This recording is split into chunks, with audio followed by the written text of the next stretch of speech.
అందరికీ నమస్కారం. మా ఛానల్కు తిరిగి స్వాగతం.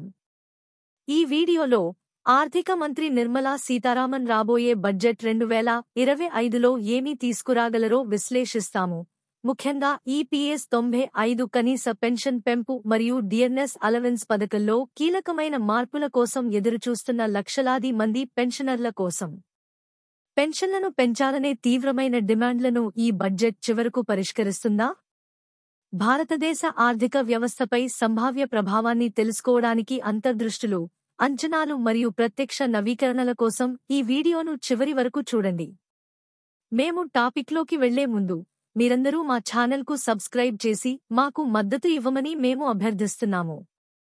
ఉద్యోగుల పెన్షన్ పథకం 1995 ఈపీఎస్ 95 భారతీయ పెన్షనర్లలో, ముఖ్యంగా ప్రస్తుత పెన్షన్ నిర్మాణం యొక్క అసమర్థతకు సంబంధించి ఒక ముఖ్యమైన చర్చనీయాంశంగా మారింది. పెరుగుతున్న ద్రవ్యోల్బణం మరియు పెరుగుతున్న జీవన వ్యయంతో కనీస పెన్షన్ పెంపు కోసం డిమాండ్ ఊపందుకుంది. ఈపీఎస్ 95 కింద ప్రస్తుత కనీస నెలవారీ పెన్షన్ సుమారు 1,000 రూపాయలుగా నిర్ణయించబడింది. ఈ సంఖ్య 2014 నుండి మారలేదు. ఈ మొత్తం చాలామంది పెన్షనర్లకు సరిపోదు. 36.6 లక్షలకు పైగా పెన్షనర్లు ఈ కనీస మొత్తం కంటే తక్కువ పొందుతున్నట్లు సమాచారం. వారిలో చాలామంది తమ రోజువారీ ఖర్చులను తీర్చుకోవడానికి ఇబ్బంది పడుతున్నారు. దీనివలన నెలకు 7,500 రూపాయలకు పెంచాలనే డిమాండ్ చాలా కాలంగా ఉంది. జనవరి 10, 2025న ఈపీఎస్ 95 పెన్షనర్ల ప్రతినిధి బృందం తమ వాదనను సమర్పించడానికి ఆర్థిక మంత్రి నిర్మలా సీతారామన్ను కలిసింది. 7,500 రూపాయలకు ప్రతిపాదిత పెంపు కేవలం ఒక సంఖ్య కాదు, ఇది చాలామంది మాజీ ఉద్యోగులకు జీవనాధారాన్ని సూచిస్తుంది. మెరుగైన పెన్షన్ పెన్షనర్లకు ఆర్థిక భద్రతను అందిస్తుంది, వారి ఖర్చులను మరింత సమర్థవంతంగా నిర్వహించడానికి సహాయపడుతుంది. అధిక పెన్షన్లతో పదవీ విరమణ చేసినవారు వారి జీవన నాణ్యతను మెరుగుపరుచుకోవచ్చు మరియు మరింత సౌకర్యాన్ని పొందవచ్చు. అదనపు ఆదాయం పెన్షనర్లు తమ ఆరోగ్య సంరక్షణ అవసరాలకు ప్రాధాన్యత ఇవ్వడానికి వీలు కల్పిస్తుంది, తద్వారా వారికి అవసరమైన వైద్య సంరక్షణ అందుతుంది. పెన్షన్లో గణనీయమైన పెరుగుదల పెన్షనర్లలో స్వయం సమృద్ధిని ప్రోత్సహిస్తుంది, కుటుంబ మద్దతుపై వారి ఆధారపడటాన్ని తగ్గిస్తుంది. ఆర్థిక మంత్రి నిర్మలా సీతారామన్ ప్రతినిధి బృందానికి వారి డిమాండ్లను తీవ్రంగా పరిగణిస్తామని హామీ ఇచ్చారు. పెన్షన్ ఫ్రేమ్వర్క్పై సమీక్ష జరుగుతోందని ప్రభుత్వం సూచించింది. ప్రతిపాదిత పెంపును రాబోయే బడ్జెట్ 2025లో చేర్చే అవకాశం ఉంది.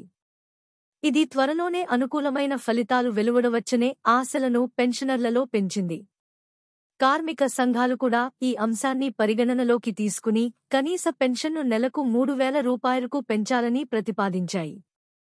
అయితే ఈ సంఖ్య ఇప్పటికీ ఈపీఎస్ 95 కమిటీ డిమాండ్ చేసిన 7,500 రూపాయలు కంటే చాలా తక్కువగా ఉంది. ఈ ప్రతిపాదనలను కమిటీ విమర్శించింది, అవి పెన్షనర్ల ప్రాథమిక అవసరాలను తగినంతగా తీర్చడం లేదని వాదించింది. ఈపీఎస్ 95 పథకం ఉద్యోగుల ప్రావిడెంట్ ఫండ్ ఆర్గనైజేషన్ ఈపీఎఫ్ఓ కింద నిర్వహించబడుతుంది. ఇక్కడ ఉద్యోగి మరియు యజమాని ఇద్దరూ ప్రాథమిక జీతంలో 12% ప్రావిడెంట్ ఫండ్కు జమ చేస్తారు. ఇందులో 8.33% పెన్షన్ పథకానికి వెళుతుంది. పెన్షన్ మొత్తాన్ని సర్వీస్ సంవత్సరాలు మరియు సగటు జీతం ఆధారంగా లెక్కిస్తారు. ఒక ఫార్ములా అర్హత కలిగిన ఉద్యోగులకు సగటు జీతంలో 70% పెన్షన్ను సూచిస్తుంది. ఈపీఎస్ 95 పెన్షన్ పెంపు డిమాండ్ కేవలం సంఖ్యల విషయం కాదు, ఇది తమ జీవితాలను శ్రామిక శక్తికి అంకితం చేసిన పదవీ విరమణ చేసిన వారికి మెరుగైన ఆర్థిక సహాయం యొక్క తక్షణ అవసరాన్ని ప్రతిబింబిస్తుంది. చర్చలు కొనసాగుతున్నందున మరియు బడ్జెట్ 2025 సమీపిస్తున్నందున 36.6 లక్షలకు పైగా పెన్షనర్ల అవసరాలను తీర్చడం యొక్క ప్రాముఖ్యతను ప్రభుత్వం మరియు ప్రజలు గుర్తించడం చాలా ముఖ్యం. ఈ విషయంపై సరైన మరియు సకాలంలో నిర్ణయం తీసుకుంటే చాలామంది జీవితాలు గణనీయంగా మెరుగుపడతాయి. వారి పదవీ విరమణ సంవత్సరాల్లో వారికి అర్హమైన గౌరవం మరియు భద్రత లభిస్తుంది. ఈ సమాచారం మీకు ఉపయోగకరంగా అనిపిస్తే దయచేసి మీ ఆలోచనలను క్రింద వ్యాఖ్యలలో పంచుకోండి. మరిన్ని నవీకరణల కోసం దయచేసి మా ఛానల్ను లైక్ చేయండి. షేర్ చేయండి మరియు సబ్స్క్రైబ్ చేయండి. ఈ వీడియో చూసినందుకు ధన్యవాదాలు.